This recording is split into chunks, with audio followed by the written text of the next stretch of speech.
This is a Headgum podcast. Extra.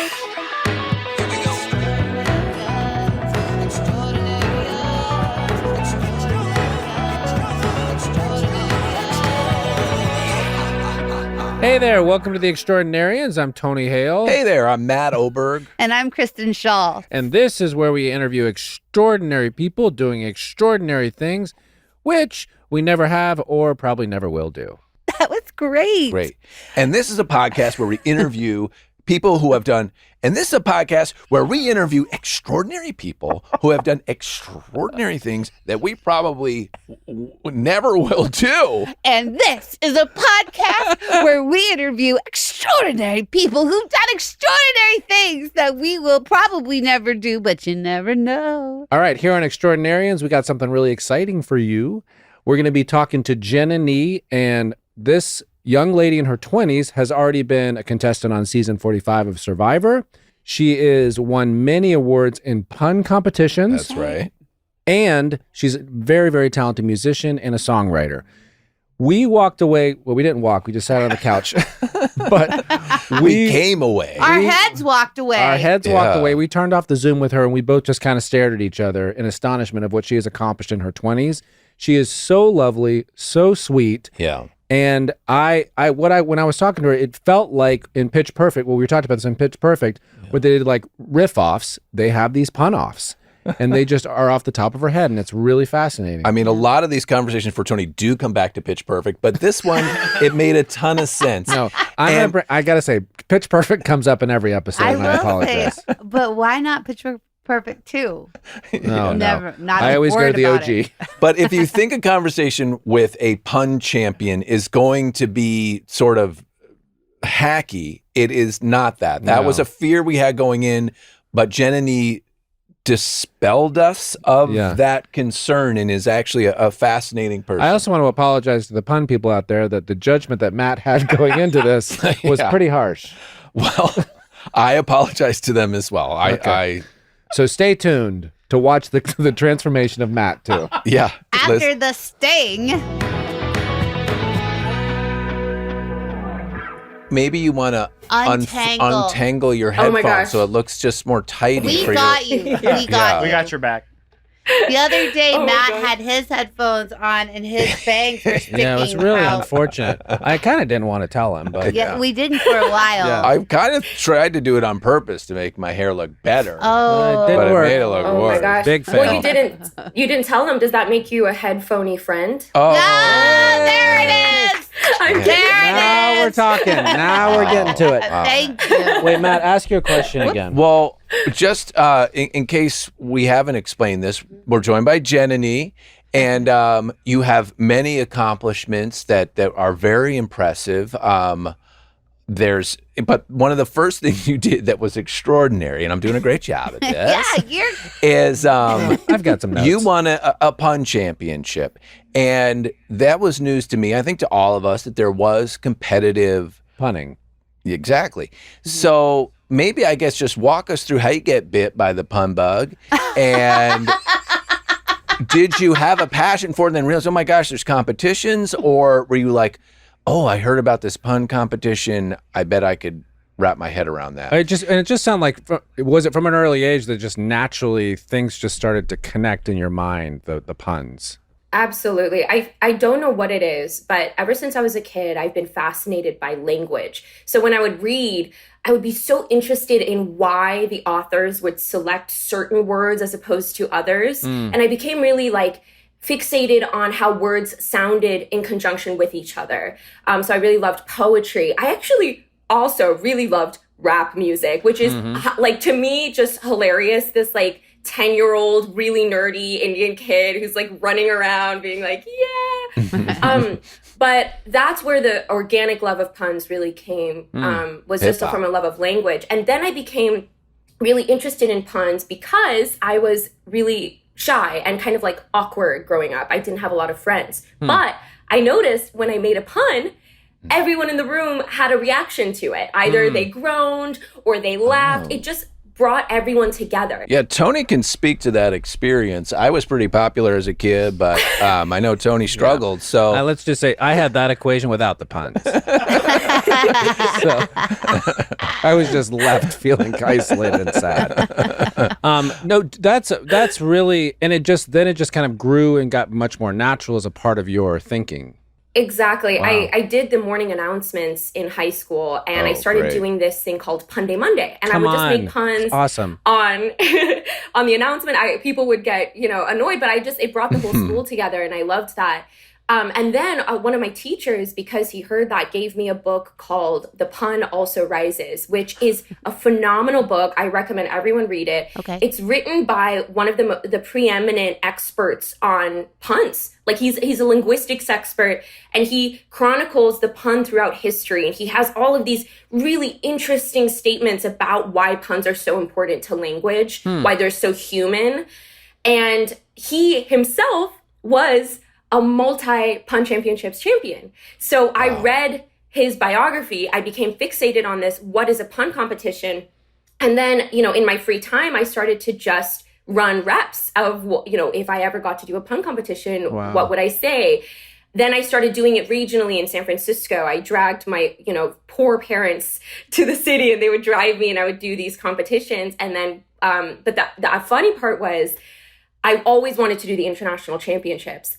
It always coincided with AP testing weekend. So my freshman, because normally people who do this are a little older. So it's like, they don't really think of these things. So my freshman year. Taking APs as a freshman. Caught that. Yeah, okay, copy that. APs as a freshman.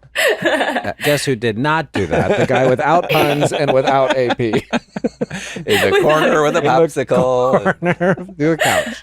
I appreciate that. Thank you for catching it. Yeah. I told my parents, we made a deal. They said, okay, if your senior year, you get into Harvard early, we will let you skip AP testing weekend and go to the International Pun Championships. Amazing. Thinking it would never happen, obviously. But my senior year, that's the story of how I got to go compete. And it was one of the craziest experiences of my life, but I'm very grateful for it. Oh, yeah. Wow. And so you went to Harvard? I did, for undergrad. Wow. Did you like it? Oh my gosh. That is such a funny and wonderful question. I met the most incredible people in my life. My people I'm closest to. I'm very happy I'm in music now. I feel much more creatively fulfilled. And what were you studying? I was pre-law. So I was actually a big debate kid. Of course, that makes sense for the competitions too. I was also in forensics, speech and debate. I did humorous interpretation, and I made it to nationals. I'll bet you did. And I know that feeling. There's nothing that sets you up better for for music and entertainment than this format, this sport, because you are getting judged every round. So you learn that you're going to be judged, and you are competitive, and you're around incredibly passionate, nerdy friends. It's the best training I think I got, and that includes college. Wow. Yeah. So you did debate all through college? All through college. Also, as a side note, I just feel so bad for anyone who ever had to go against you in humorous interpretation. Thank you. I did We're having to do it every day. I did pretty good. I made it to nationals, but then I got out the first couple rounds. I don't know. Can I ask, do you know what humorous interpretation is? That sounds like the least funny thing in the world. What?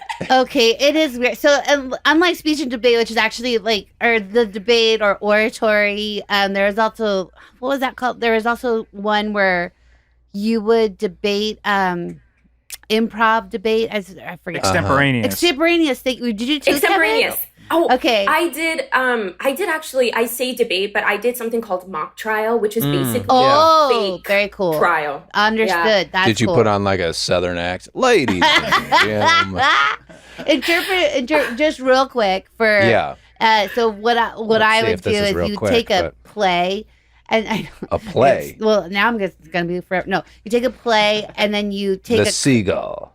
Well, it would be a funny one. Oh, I did a lot. Noises off. Shut up! Actually, I'm listening. Noises off would be really good. Hey, I think. Anyways, you take a piece of a play and then you perform all the characters. And then something weird is you're not allowed to move your feet. Like you could be a different character, but you have to keep your feet in one place. Interesting. So weird. So you're doing it, you're playing all the parts in a scene. Yeah. And the winner is, and you are a guest, so we should Sorry, we're going back to you But now. the winner is the one who is the most humorous? The judge decides. Interesting. I Just like the producer decides if you get the part or not. It's kind of based on nothing. Yeah. So you get used to that feeling. Okay, back to you. So I have a question. So like, you know, in like Pitch Perfect, they do those kind of sing-offs, and it's kind of like a, you know, like who get, is that kind of what the pun competition is? It's like a pun off almost. Exactly. So actually a wonderful, wonderful example. Thank you. I competed in a style of punning, which is essentially improv punning. So it's round robin style. 2 people go on stage at a time, and the moderator gives you a subject. And the subject is not very broad. It's a very niche subject. And you have 5 seconds to come up with a pun on the subject. You do it, and then your competitor has 5 seconds to come up with a pun on the subject. 5 seconds, wow. And then you go back and forth until one of you can't do it anymore, with the catch being that there is a very strict definition of what constitutes a legal pun on the pun circuit. What is that? So I'm so glad you asked. I love talking about this. It's like a word that has 2 meanings, or what is it? Yeah.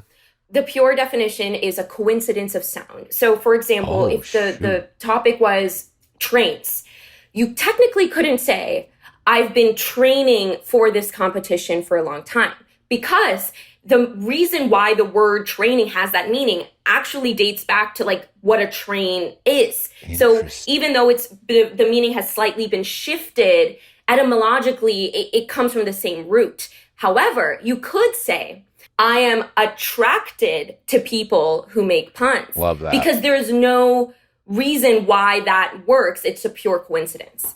Wow. So when you I have goosebumps. I'm not sure why. It's just so smart and because you feel like that's your calling, or just you're so impressed? my brain is like exploding. Wow. So let me ask you this. So when you are in that competition, do you feel like you're hearing Eminem in your ear? No, but like I do have a question in your mind, because I can just imagine how your mind working compared to mine.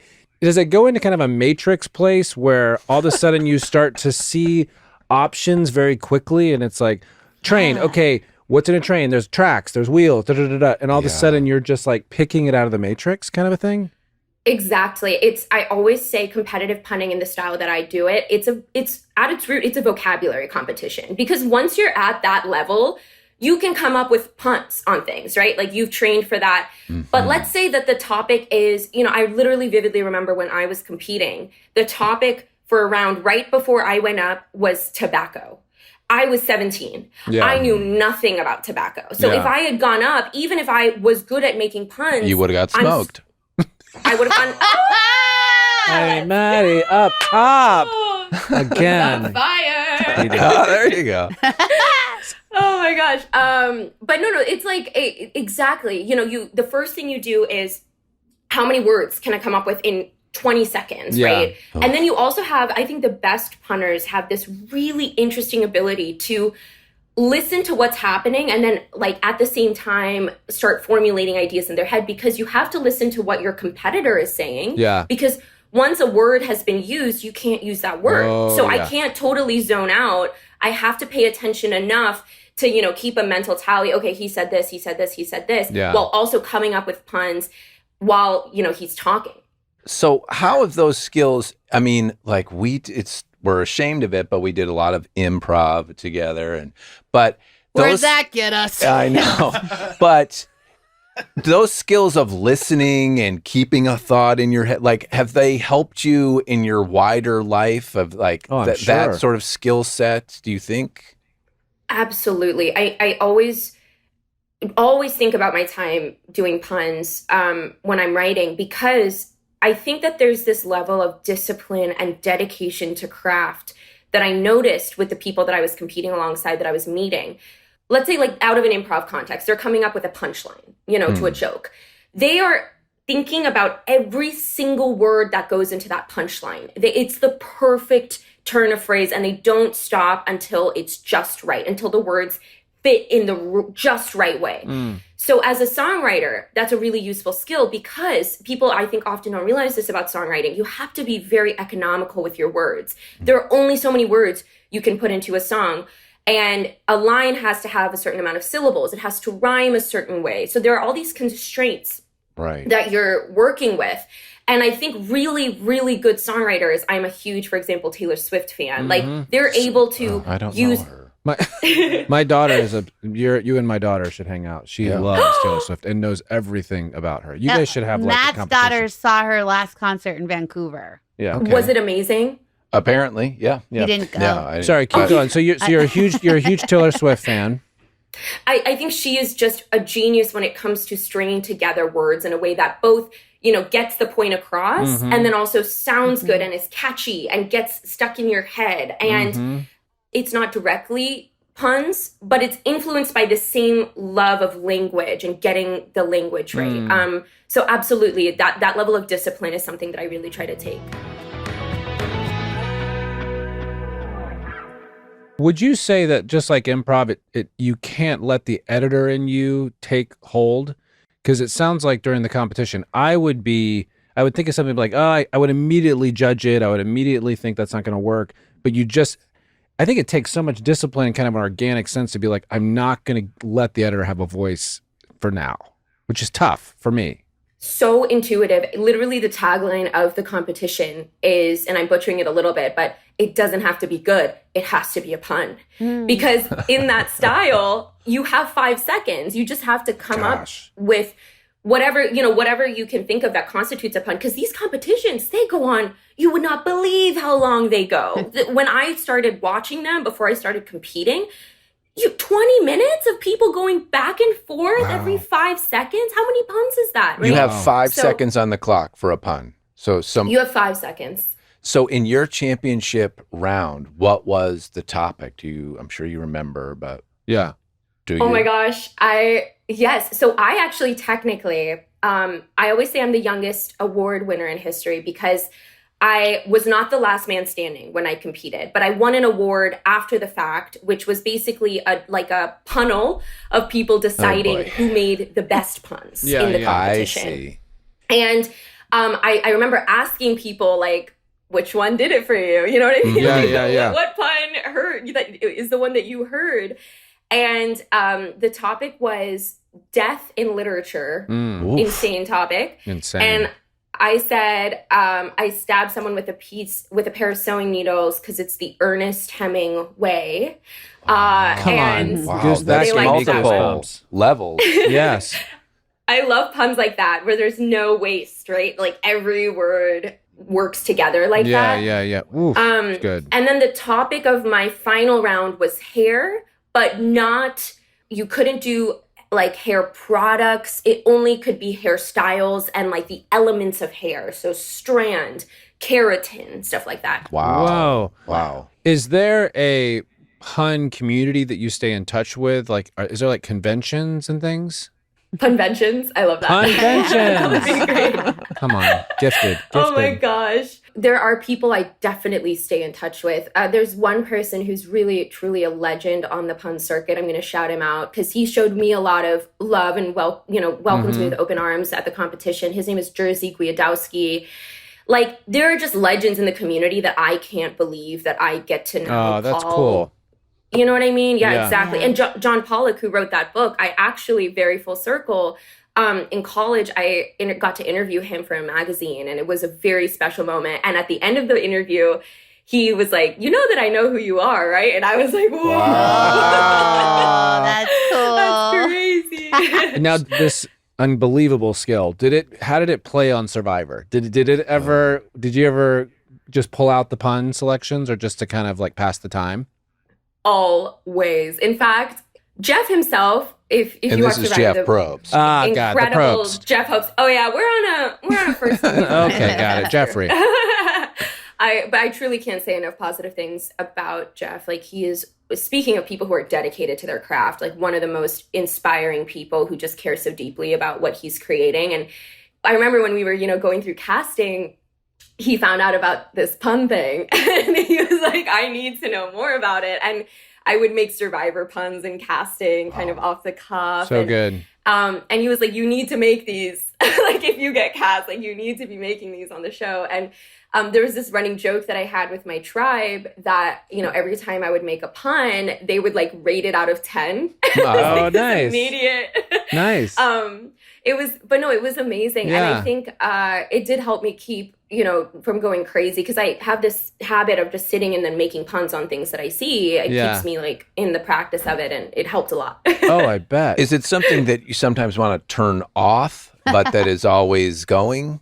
Yeah. And I feel like the level, like people in my life, as I get closer to them, get more of them. Right. We get closer. Sure. But yeah, sometimes like it's always going.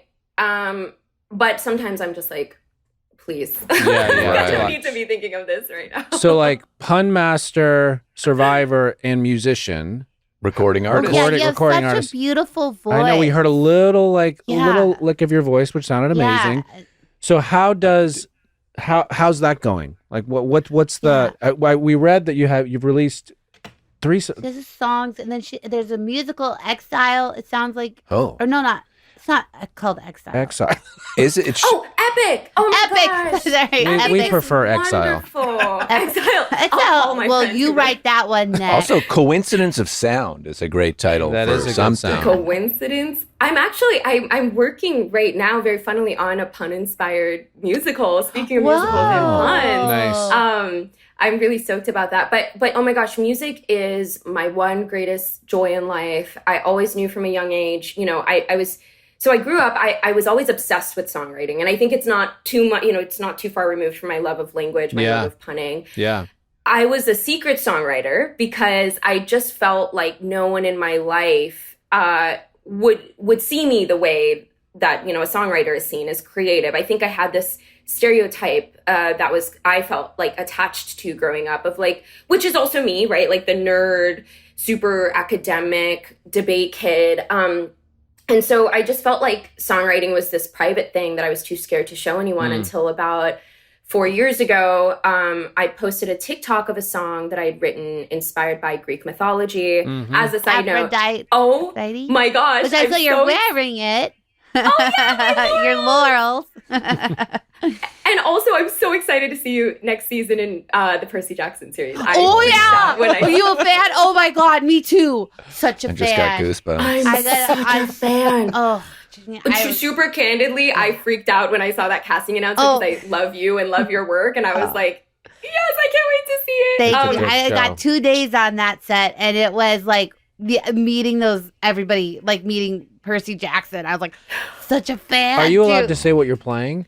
Yeah, I'm playing one of the Fates, the Grey Sisters. So we share an eye and we drive a taxi cab. Oh, cool. Wow. Yeah. Excitement.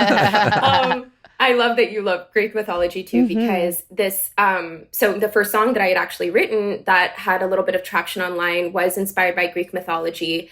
And that kind of started this whole craziness. I felt finally enough courage I had law school admission. I said, wow. I'm so grateful to you for admitting me. I will not be attending. I'm going to be a songwriter in LA. Good for you. And thank you so much. It's a dream, truly a dream come true. And I just get to write nerdy music that plays with language that I love. I just released my debut album. It is actually a fully Greek mythology inspired concept album. Cool. Wow. That's awesome. What's it called? Thank you. It's called The Rest of the Laurels. So that's why I always have these nice. And that's a pun. That is a pun. Yeah. What's the pun?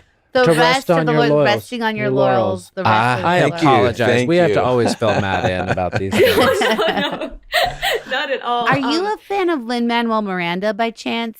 He wrote Hamilton. I feel like kidding? You're reminding me of him with your loving rap and musicals and all of it. Yeah. I'm gonna replay that compliment in my head ad nauseum for the rest of my life. I think that you just made my day. Yeah, he's really nice.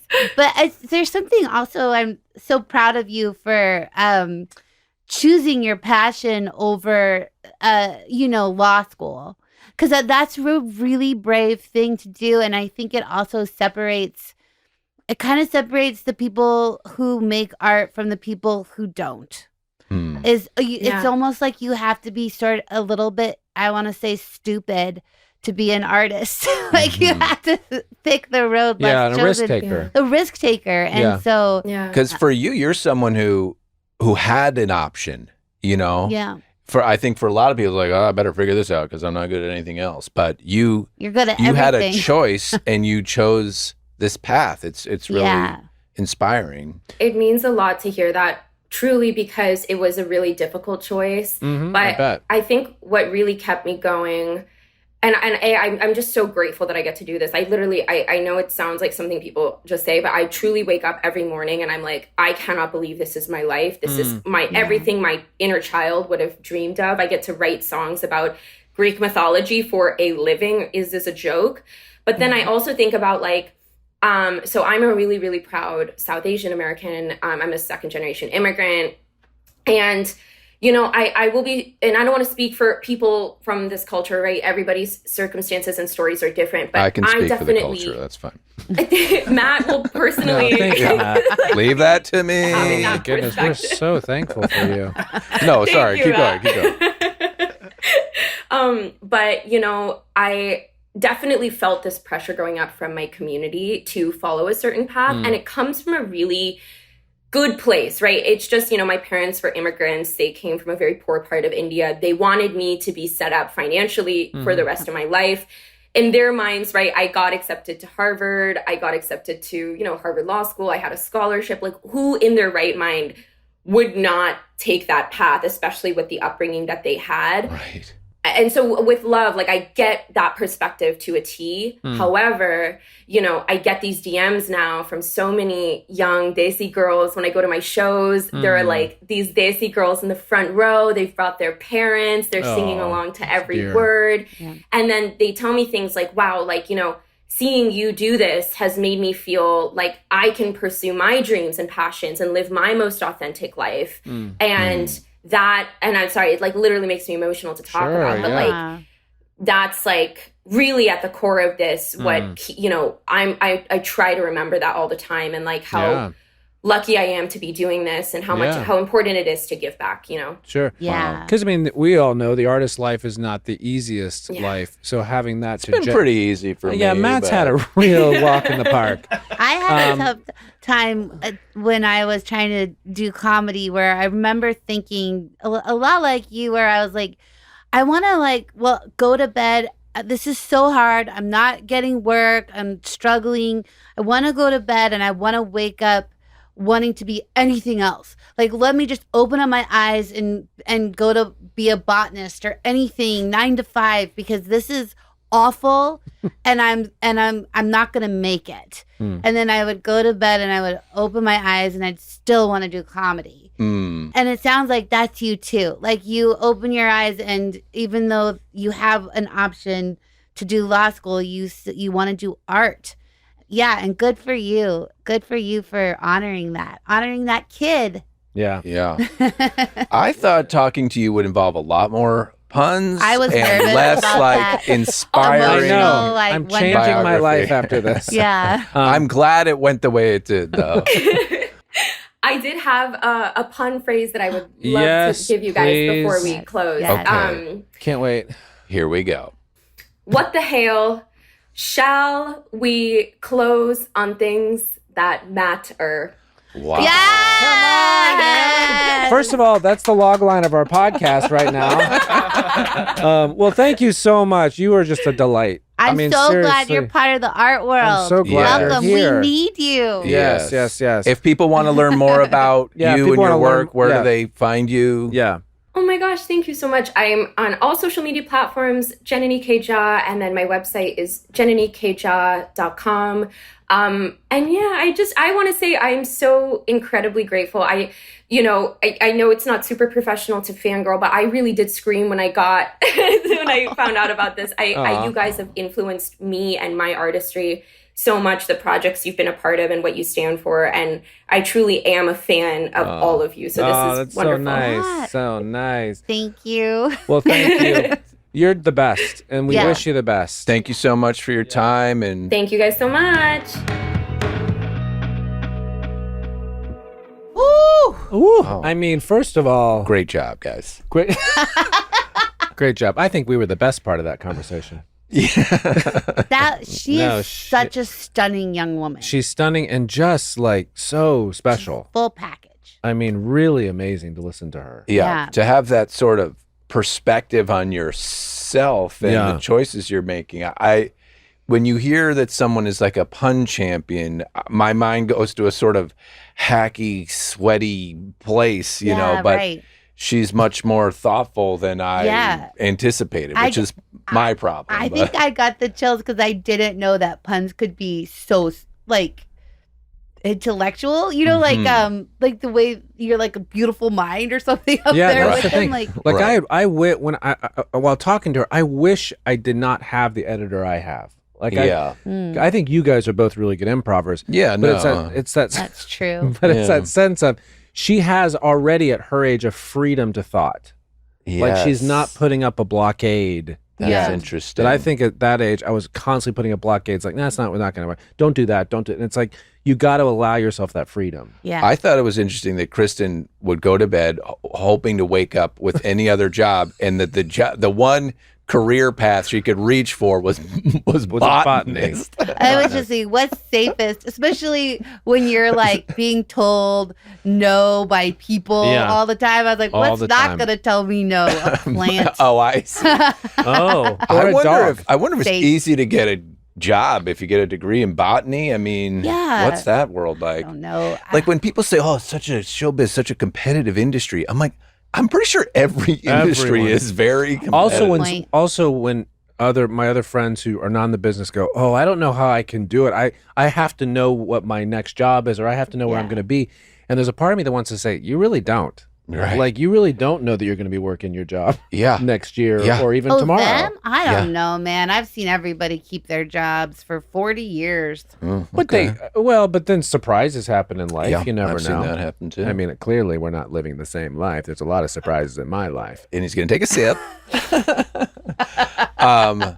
But I'm proud of you guys in handling that interview. You know, not easy to do, and I think we're getting the hang of it a little bit. Nervous to talk to her. I know. I even told Rich because my husband loves puns and he's very good at them. So I was like, "Can you get me some puns?" Rich is quickest pun in the West. And the one that she threw out about us, man, did anybody write that down? No, there's no way to know. I don't even. Because hopefully we recorded it. That's true. We're recording it in so many ways. Is there a microphone anywhere in this room? We do have videos, a record for it. audios. But someone put it on paper. Someone put it on paper. That was fun. But Tony, where can we find your stuff? Where do we? I really enjoy that part of it. It makes me feel so much like a host. So where can we find your stuff? Totally. Just like, thank you so much for joining us today. Yeah, it'd be great to do that just with other conversations. You know, like at a kid's birthday party. I love that. Oh wow! So where can I find more of your work? Okay.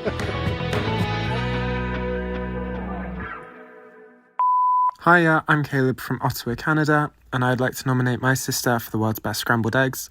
I truly get the most horrific hangovers where it feels like my head's been cracked open, and nothing beats it like these scrambled eggs. They use my sister's fiance's grandma's ex-boyfriend's recipe, and I've been around the world eating eggs and I haven't found a better taste or texture, and I think it's high time Ruby be recognised for her egg foots. Thank you. Wow. Thank you, Caleb. This is, I don't know if she's going to give us her recipe or secret sauce, but I'd like to know. I mean, Caleb is good at talking too. I mean, that was that he needs real to join the pod. beginning, middle, and end there. That was impressive. Did he call him egg first?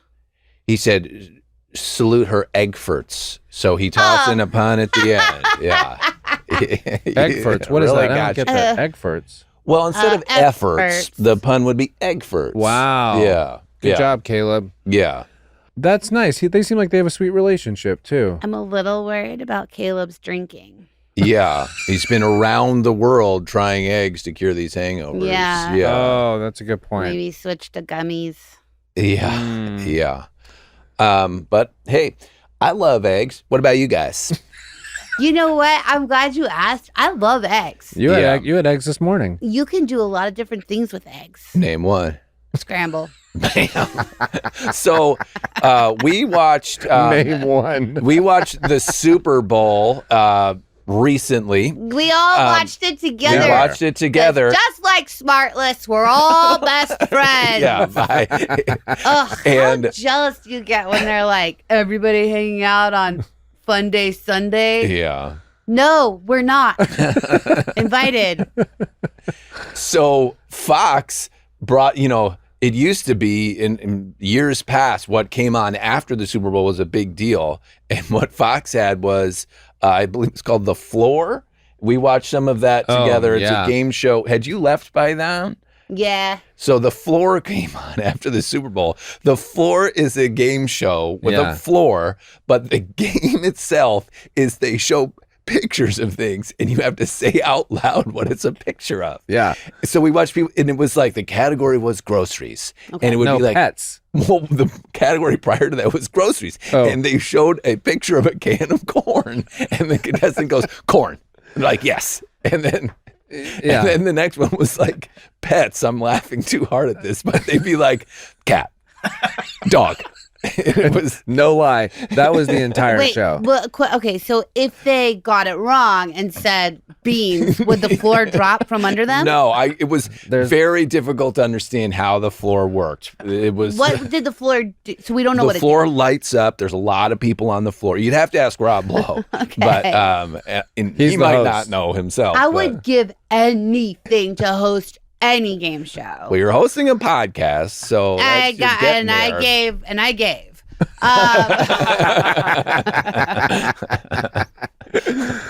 All right. So at the end of this show, we are going to meet Caleb's sister, whose name is Ruby. Ruby. Ruby. Ruby. Oh, that's the name of Kristen's daughter. Well, we weren't going to I'm not disclose that. disclosing. Oh, okay. Yeah. No, it's fine. I'm just kidding. So at the Kevin. end of the episode, we're going to meet Ruby and congratulate her on having her on her egg farts. Do you think she'll give us the recipe? That's what I'm hoping. What wouldn't. could you be putting in these eggs? Well, I think it's a technique. You know what? I think it might be Worcestershire sauce.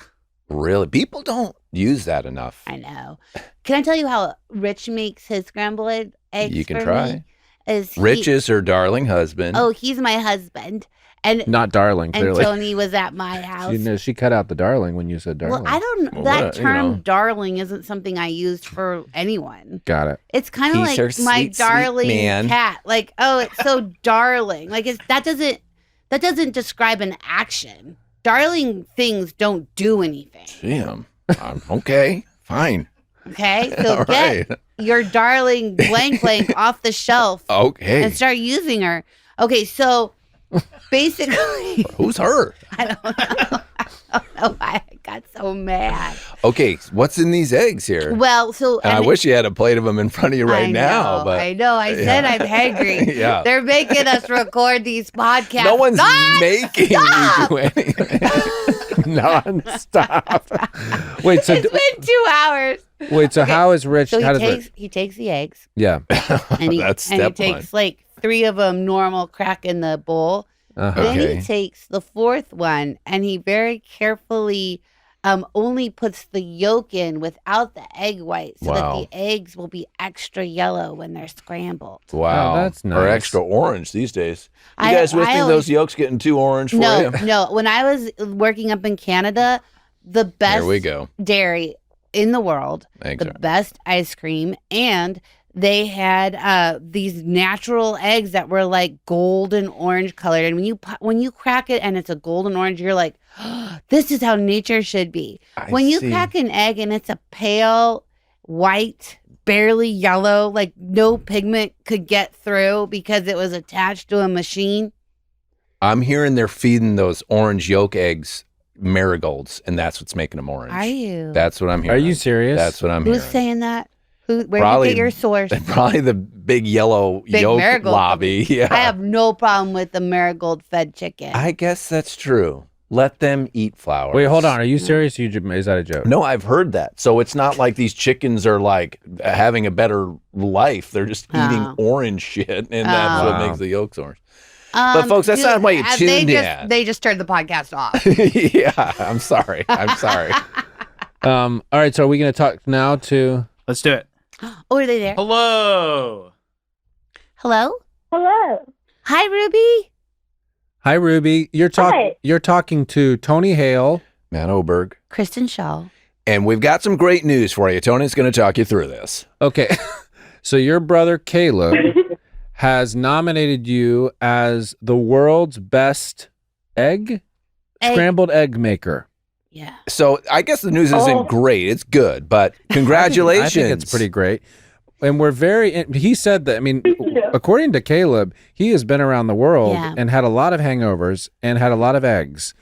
But he says that yours are the cream of the crop. Yeah, can't be replicated. Can't be replicated. So we are very, very curious what added extra is in this design you've created.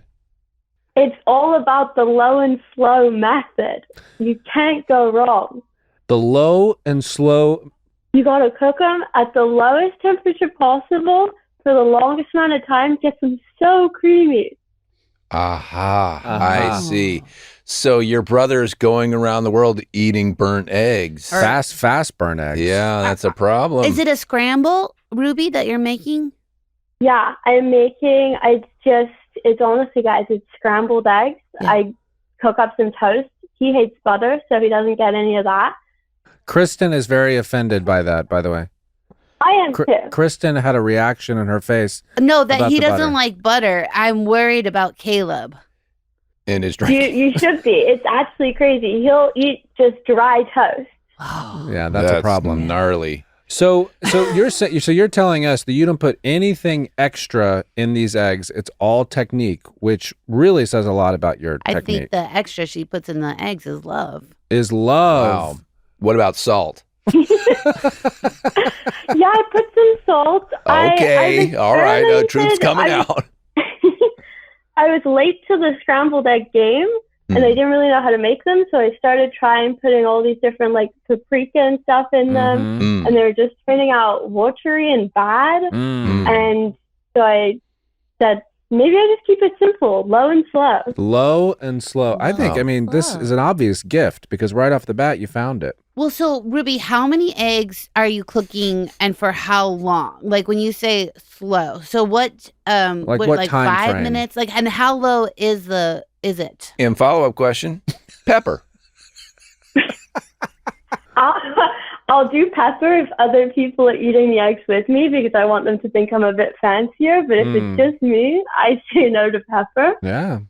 And then time-wise, it's just as long as they need. The eggs really tell you when they're ready. Oh, wow. I'm just a vehicle. This is like Project Runway where you let the fabric speak to you. That's exactly what it's like. Exactly. Yeah. Well, congratulations. I mean, you've inspired me to go low and slow with my eggs. Yeah. And I'll be honest with you, we were talking about giving people like you, sending you some kind of a gift. And then pretty quickly we came around on that being kind of a pain. So just take we're impressed and we're grateful that you took the time to speak with us, and keep it low, keep it slow. Thank you for taking care of Caleb. I know. You guys have a sweet relationship, clearly. Yeah, he's gone through a lot, so a little eggs is all I can do, really. Well, you're a good sister. No, that's enough. That's amazing. Yeah. Well, thank you for being great, Ruby. Thank you guys. Have a great day. You too. Bye. Bye. Exactly. Bye. Okay. First of all, Caleb's been through a lot, and I think they sound like they're really sweet little brother-sister duo. Yeah. That's very nice. That is nice. They have to be in close, quarters. If she's serving them eggs, that means they're staying together. That's nice. Yeah, I was Hard to mail kind of that, wanting a really specific ingredient that it was disappointing. Like mayonnaise. Mayonnaise. Actually, mayonnaise? mayonnaise What if and you scramble eggs. the eggs and put some mayonnaise Can we in get her there? back on the phone, please? Well, I'll try it. I mean, wouldn't that make them really creamy? I've heard, the secret to a great grilled cheese is using mayonnaise. Really? I tried it. It's disgusting. That I'm not a sounds huge awful. mayonnaise. I hate My mayonnaise. wife, My mother-in-law loves it. If they want to sponsor Extraordinarians, I love mayonnaise. Isn't it time for a great sandwich spread? I would like the viewers to know that Chris and I are wearing these boots that are the color of a boot that when you bronze your baby's Yeah. That's boots true. on a little platform, that's what they look like. Yeah, you're right. I've never really put that Man. together, but yeah. I've had them for about 8 years, Wow. Well. Wow. maybe longer. Really, really, 9. really cool. Thanks.